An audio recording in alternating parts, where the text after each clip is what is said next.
Nós vamos falar um pouquinho da visão da primeira IPI de Sorocaba, que é ser uma rede de amor e cuidado, cumprindo a ordem de Jesus de fazer discípulos. Eu peço que você abra a sua Bíblia em Marcos, no capítulo 1, no versículo 16.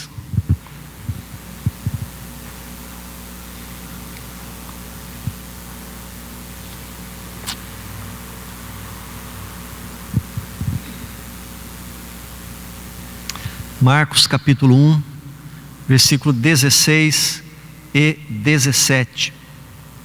A palavra de Deus diz assim: caminhando junto ao mar da Galileia, viu os irmãos Simão e André, que lançavam a rede ao mar, porque eram pescadores. Disse-lhes Jesus: vinde após mim, e eu vos farei pescadores de homens.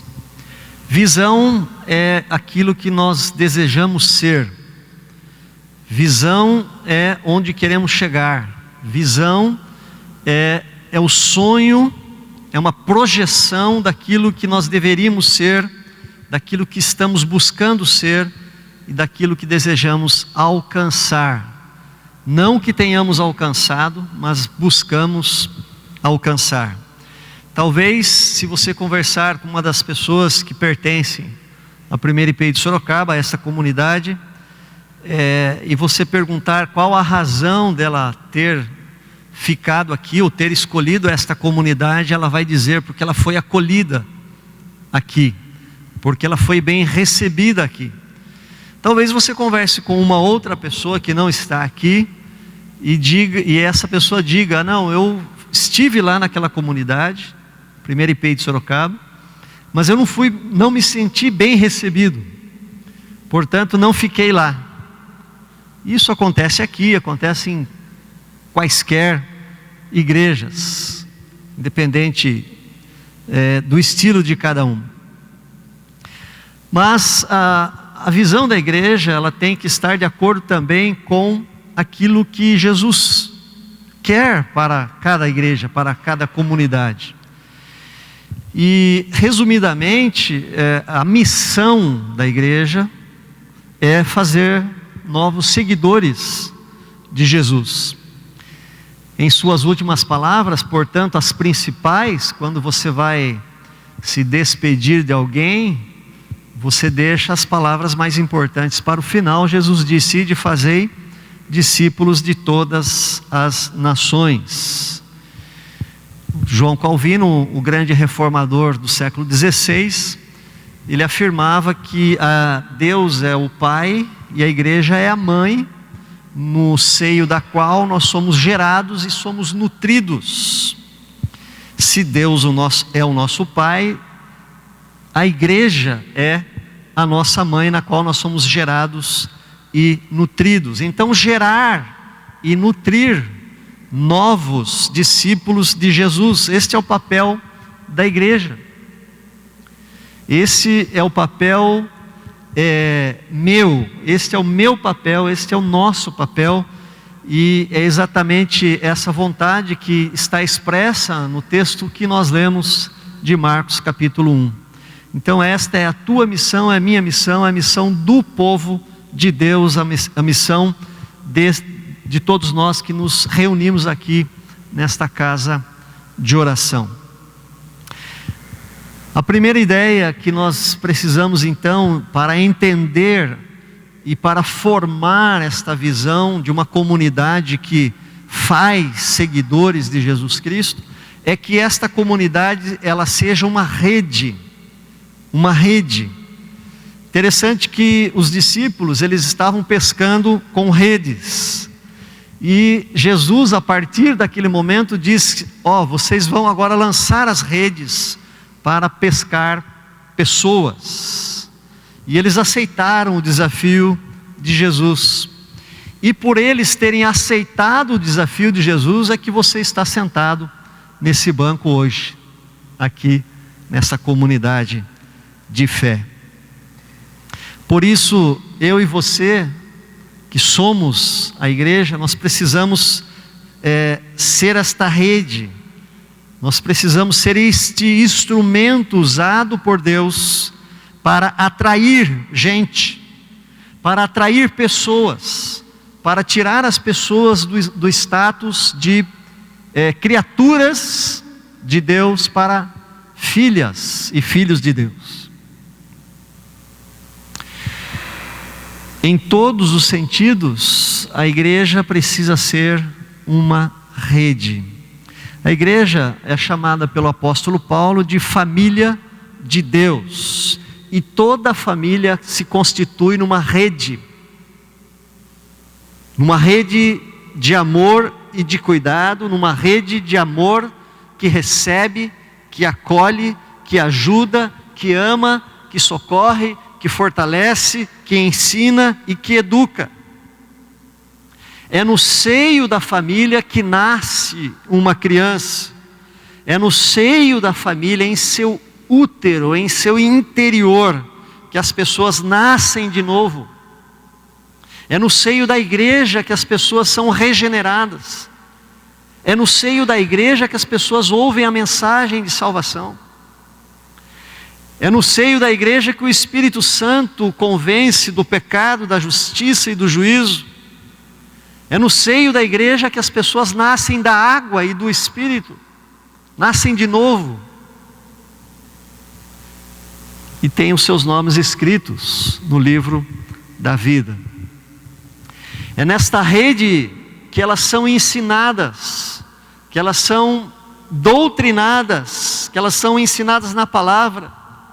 É nesta rede que elas são acompanhadas em seu crescimento espiritual. É nesta rede que elas recebem as primeiras instruções da vontade de Deus, da direção de Deus e da missão de Deus para as suas vidas. É nesta rede que as pessoas são retiradas do mundo, deste mundo tão vasto e ao mesmo tempo um mundo tão vazio. É nesta rede que as pessoas são retiradas do império das trevas, segundo o dizer do apóstolo Paulo, e são transportadas para o reino do Filho do seu amor, de Jesus. Queridos, quando nós nos deixamos ser manuseados pelo mais hábil pescador, que chama-se Espírito Santo, esse Espírito que convence e converte as pessoas, quando nós nos deixamos ser usados, quando somos participantes desta rede, estas redes se enchem de novas criaturas, nascidas de novo e convertidas a Jesus. Esta é a grande questão. Deus tem muito povo nesta cidade. Deus tem muito povo aonde eu moro. Deus tem muito povo para salvar aonde você trabalha.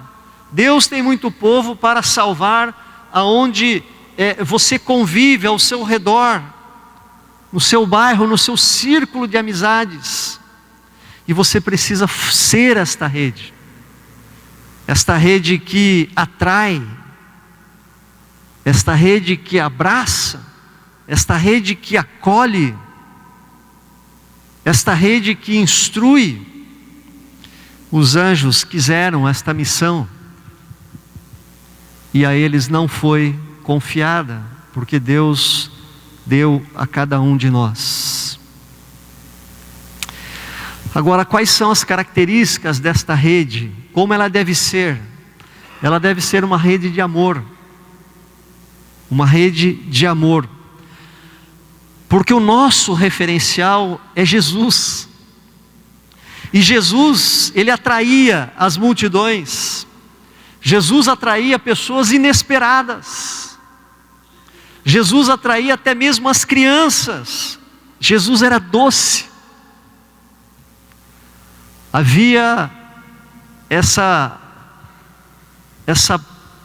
característica na personalidade de Jesus, porque as crianças, elas eram desprezadas na sua época. Elas não rondavam o círculo dos adultos. Elas eram deixadas de lado. Mas as crianças, diz o Evangelho, queriam ver Jesus. Queriam pegar em Jesus, queriam que Ele carregasse, queria que Ele tocasse. Jesus tinha essa aparência agradável, ele era todo amor.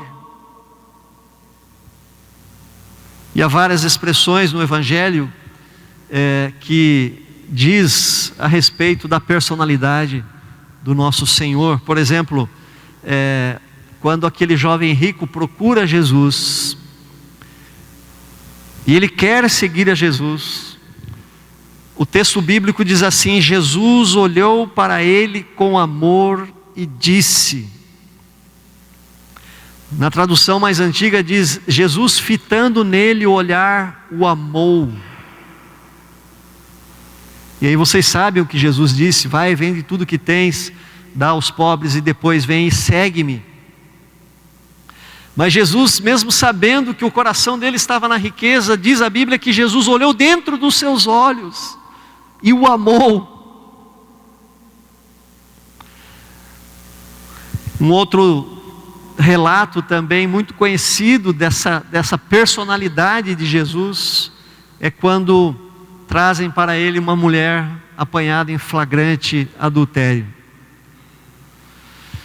No final de tudo, Jesus olha para aquela mulher e diz: mulher, onde estão eles? Onde estão os teus acusadores? E ela disse: Senhor, ninguém está aqui. E ele respondeu: pois eu também não te condeno, vá e não peques mais. Havia graça no olhar, havia graça nas palavras, havia graça e misericórdia nas mãos de Jesus. Há um outro trecho também que nos aponta para essa personalidade de Jesus amorosa, quando ele está ali no Monte das Oliveiras, de frente com a cidade de Jerusalém, a cidade murada, e ele diz: Jerusalém, Jerusalém, que mata os profetas e apedreja os que lhe são enviados. Quantas vezes, Jerusalém, eu quis vos reunir debaixo dos meus braços, te abraçar como uma galinha ajeita os seus pintinhos, e vós não quisestes. Um outro trecho também de Jesus, quando ele é chamado pelos seus queridos amigos, Maria, Marta e Lázaro, e diz o texto que Jesus estava chegando e Jesus viu Maria chorando e viu as pessoas que estavam com ela chorando também, e ele ficou muito comovido e aflito e perguntou: onde vocês o sepultaram? E eles responderam: venha ver, Senhor. E a Bíblia diz que Jesus chorou. Queridos, Jesus amou o rico Zaqueu, Jesus amou o pobre, cego, mendigo, Jesus amou o importante fariseu chamado Nicodemos, da alta sociedade, e Jesus amou a mulher prostituta, Jesus amou o centurião romano, que era um pagão, e amou os samaritanos, que eram odiosos aos olhos dos judeus. Jesus amou Pedro, Jesus amou João, Jesus amou aquele leproso, mal cheiroso, com a sua carne podre. Jesus é o teu referencial, Jesus é o meu referencial, Jesus deve ser o referencial desta igreja. A igreja existe para amar, porque nós já vivemos num mundo sem amor. Por isso Jesus deixou esta rede chamada igreja, esta rede de amor chamada igreja. Jesus lá, quando reúne os 12, um pouquinho antes da sua crucificação, ele diz: eu lhes dou um novo mandamento, amem uns aos outros, assim como eu os amei. amem também uns aos outros. E Jesus disse: se tiverdes amor uns pelos outros, o mundo saberá que vocês são verdadeiramente meus discípulos. Uma comunidade, uma igreja onde impera a lei, onde impera o legalismo, e tão somente a severidade da justiça, não pode ser igreja. Não pode. Uma comunidade que discrimina certos tipos de pessoa, não pode ser igreja. Uma comunidade que explicita preconceitos, que não acolhe, não pode ser igreja. Igreja é uma família de cristãos, pequenos cristos, semelhantes a Cristo, com o caráter de Cristo, com o amor de Cristo, que respeita, que tem maturidade, que acolhe, que ama e que diz como Jesus: agora vai. Quem sou eu? Eu também não te condeno. E olha, não peques mais.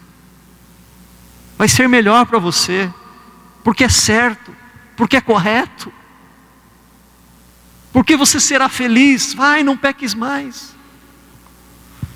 A Bíblia diz que o Verbo se fez carne e habitou entre nós, cheio de graça e verdade. Cheio de graça e cheio de verdade. Ser uma rede de amor é ser uma igreja que manifesta primeiramente a graça, depois a verdade. Que primeiramente estende a mão e depois ensina como cada um deve ser e como cada um deve viver. Que não olha como a pessoa vem, mas olha para o futuro e crê no que ela pode se tornar. Isso é ser uma rede de amor. Mas o que é o amor? Como nós reconhecemos que nós somos amados? Estou lendo um livro que o autor cita uma história de um jovem e uma jovem.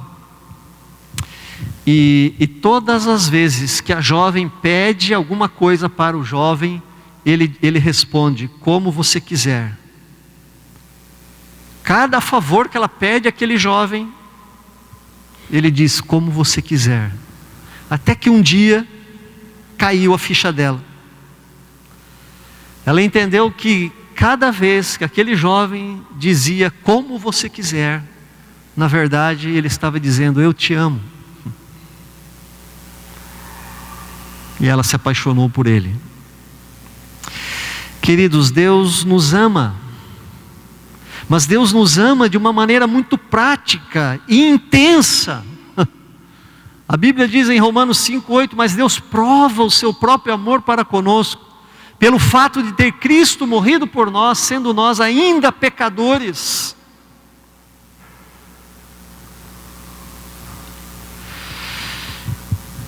E Jesus disse também a cada um de nós que nós o amamos à medida que nós amamos os pequeninos que estão à nossa volta. Jesus diz no final do livro de Mateus: quando vocês fizeram isso ao mais humilde dos meus irmãos, foi a mim que me fizeram. O amor é um caminho, diz o apóstolo Paulo, sobremodo excelente, pelo qual eu devo caminhar. O amor não é um sentimento platônico que não move a minha mão, que não move os meus pés, que me faz sonhar, mas que me deixa meio que dopado. Não, o amor é algo muito real e muito tátil, muito prático. É um caminho que precisa ser trilhado, e é neste caminho que nós amamos, são nas nossas ações que nós provamos o nosso amor. João, o apóstolo de Jesus, disse: filhinhos, o nosso amor não pode ser tão somente de conversa e de palavras. Ele deve ser um amor que deve ser manifestado por meio de ações. Quem ama, cuida. Já ouviu isso? Quem ama, cuida. Quem ama, cuida. E não existe melhor forma de amar do que cuidar de alguém. Porque o cuidado, ele envolve tudo. O cuidado envolve o ensino. O cuidado envolve a alimentação. O cuidado envolve o acompanhamento. O cuidado envolve a cura, envolve o carinho, envolve a repreensão. O cuidado envolve a ajuda, o socorro, o sacrifício. Quando que o marido ama a sua esposa? Quando ele se sacrifica por ela. Quando ele a cuida. Quando ele a protege. Quando ele a enaltece. Quando ele a elogia. Isto são ações práticas, palpáveis. E a mulher ama o seu marido quando o cuida, quando o acompanha, quando o confirma, quando o ajuda, enfim, quando cuida. Pais amam os filhos quando verdadeiramente cuidam dos filhos, quando os protegem, quando os provêm de tudo aquilo que é necessário. Como que os nossos filhos se sentem amados por nós? Quando eles são cuidados por nós. E aí, queridos, vem uma lição bastante importante para cada um de nós. Temos sido assim? Temos agido dessa maneira? Estamos dispostos a cuidar de alguém? Estamos cuidando de alguém nesse momento? Qual é a pessoa que Jesus colocou na sua frente e que você pode dizer: eu estou cuidando dessa pessoa? Aí está uma grande diferença, e que o Espírito Santo abra os nossos corações, os nossos olhos. Aí está a grande diferença entre um membro de igreja religioso. E é necessário falar disso com muito amor, mas é necessário sabermos a diferença entre um religioso e um discípulo de Jesus, entre um cristão consumista, que usa da igreja para benefício próprio, para receber, e a diferença entre um cristão servo. É necessário, e a diferença está exatamente aí. Jesus não nos chama para sermos religiosos, Jesus nos chama para sermos parecidos com Ele. Só que tem um detalhe: nós vivemos na era do conforto, e cuidar dá trabalho. Por isso que nós temos poucos filhos hoje, porque filho dá trabalho. Seja através do discipulado, seja através de abrir a porta da nossa casa para acolher pessoas, seja servindo as pessoas como diácono, diaconisa, enfim,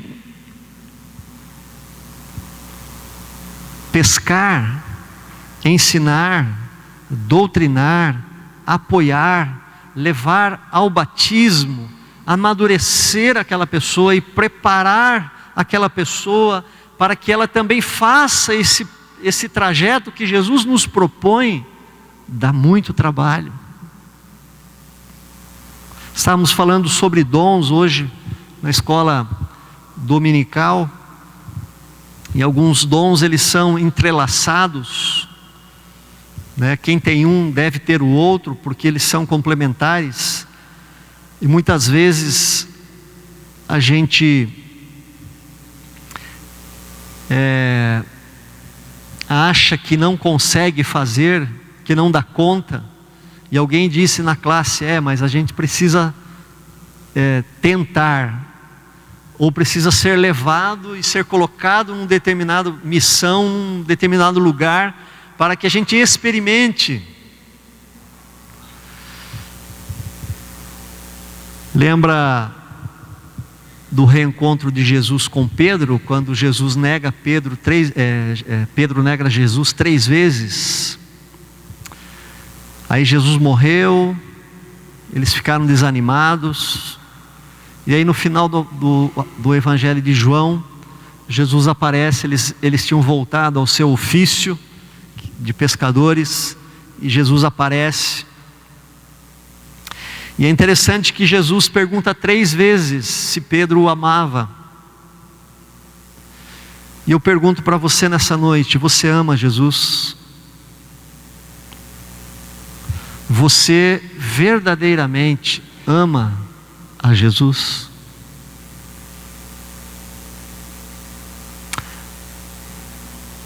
Como que você prova o seu amor por Jesus? Jesus disse: você de fato me ama, Pedro? Aí Pedro, já na 3ª vez, ele já estava chateado. Ele falou assim: tu sabe todas as coisas, tu sabes que eu te amo. Jesus, pela 3ª vez, para zerar a conta de Pedro, porque ele tinha negado 3 vezes Jesus, Jesus responde: então apacente os meus cordeiros.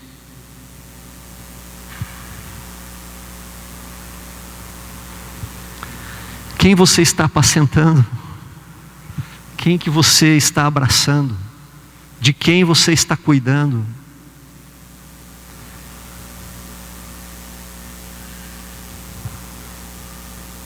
A restauração de Pedro iria se dar no cuidado que ele teria com o rebanho de Cristo. E isso nós vemos no livro de Atos. Ele foi restaurado. Ele foi restaurado, cuidando das ovelhas de Jesus como um pastor.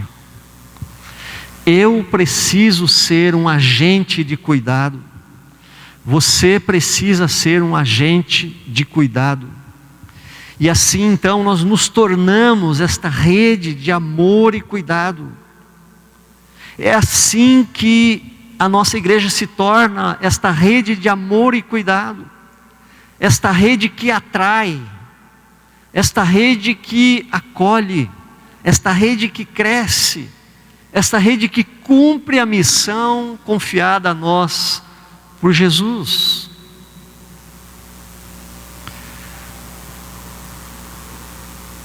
Talvez você precise de um outro desafio nessa noite. O desafio de ter a humildade também de se deixar cuidar. De se deixar cuidar.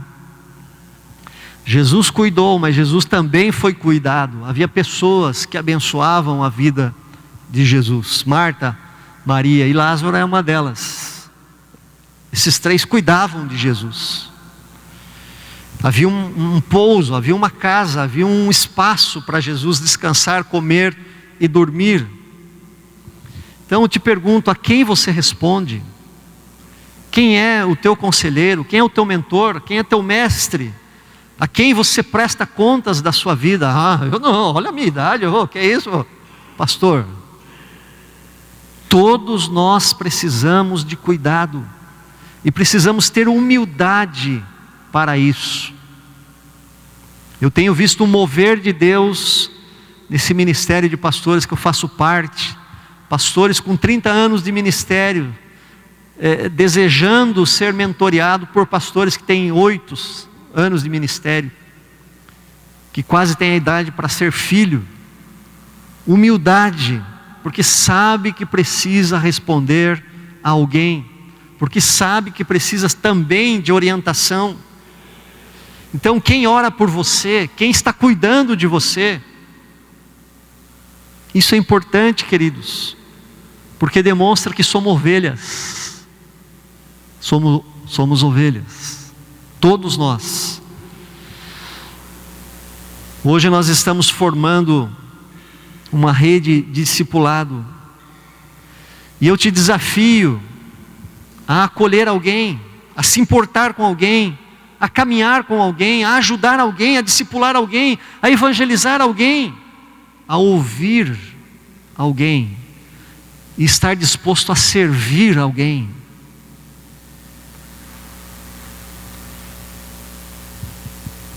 Nós contamos nessa rede de discipulado hoje com 67 pessoas. Esqueci a minha projeção em casa. 67 pessoas nesta rede de discipulado. Você pode participar desta rede. recebendo alguém, acompanhando alguém na fé, um neófito novo, não precisa ser novo também, porque todos nós precisamos ser cuidados.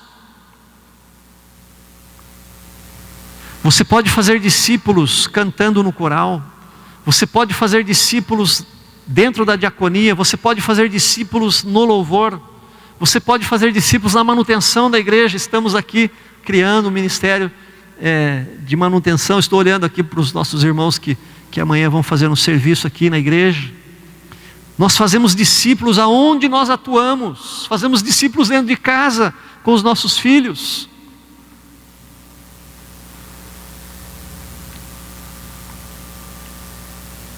Tudo isso para que a igreja se torne verdadeiramente igreja em sua essência. Quando nós nos envolvemos e somos participantes desta rede, somos a própria rede, existe uma alegria espiritual dentro de nós. Não é à toa que muitos estão desanimados, estão dormindo na sua vida espiritual, porque não exercitam o chamado e a vida que Jesus quer de cada um de nós. E eu encerro a minha meditação nessa noite perguntando: aonde você está nesse processo desta rede de amor e cuidado? Você está sendo cuidado? Você está cuidando de alguém? Você está cuidando e sendo cuidado? Jesus nos chama e nos desafia nessa noite, e assim nos tornaremos verdadeiramente discípulos de Jesus. Que Deus nos abençoe.